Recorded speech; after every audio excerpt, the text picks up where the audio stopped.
Alright people, welcome back to another video. Alright guys, so I got some exciting news for you guys. As you guys may know, 2 days ago or 3 days ago, AMD fluid motion frames have officially been released for the Asus ROG Ally, right? So for you to get this, it's simple.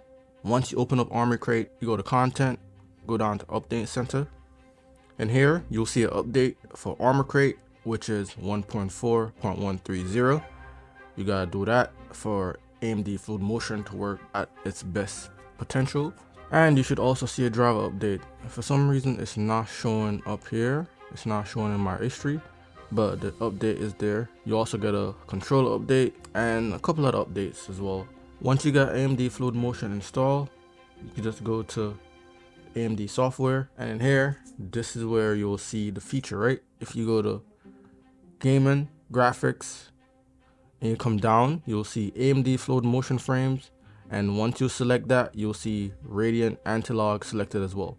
As you guys may know, with AMD fluid motion, it presents a bit of a lag in certain games, so it might not be good for certain type of games, right?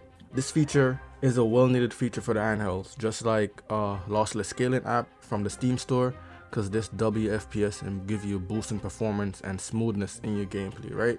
So this app, you could basically put your system at a little bit higher resolution, higher graphics, and your FPS will be a little bit more up compared to if you add it at base form and just run it regular and try to put it on a higher graphic settings, then your FPS and everything will drop. But in this case, AMD fluid motion WFPS and give you a boost in your smoothness and your performance, right? But for some games, there's a little bit of a limitation. But with this feature, AMD fluid motion and lossless scaling app, it gives you more options, right? So you could put your system at a higher graphics and you get better fidelity out of it, better visuals, and also your FPS will be up there as well. Alright, so this is how you enable it. If you want to do it by a game basis, you go back to game, then you go into each individual game, and then you could turn it on or off for any game that you want.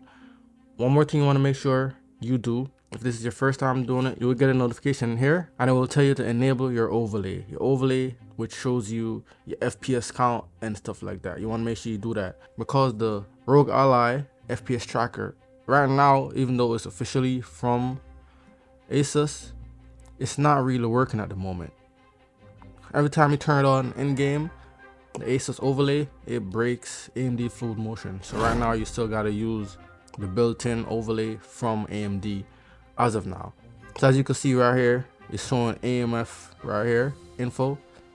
So in reality, when they fix all the bugs, you should be getting your FPS and everything up here. If you turn it on in game, you will see the FPS, but it will break the frame gen that's coming from AMD fluid motion. So you want to leave that off for now until they fix that issue. Alright, so now for the FPS tracker, so you want to go to performance, and you come here, you're going to see overlay, and this is where you can mess with the overlay. You want to make sure it's on and off. You could turn it on by, if you turn on game detection for matrix overlay, it will only turn on whenever you boot up a game. If you leave it off, it will always be on, guys. So you want to keep that in mind, and you want to make sure it's enabled. If you go down, you can customize it to your liking. If you go to tracking, you could also select what you want to see on the overlay and what you don't want to see.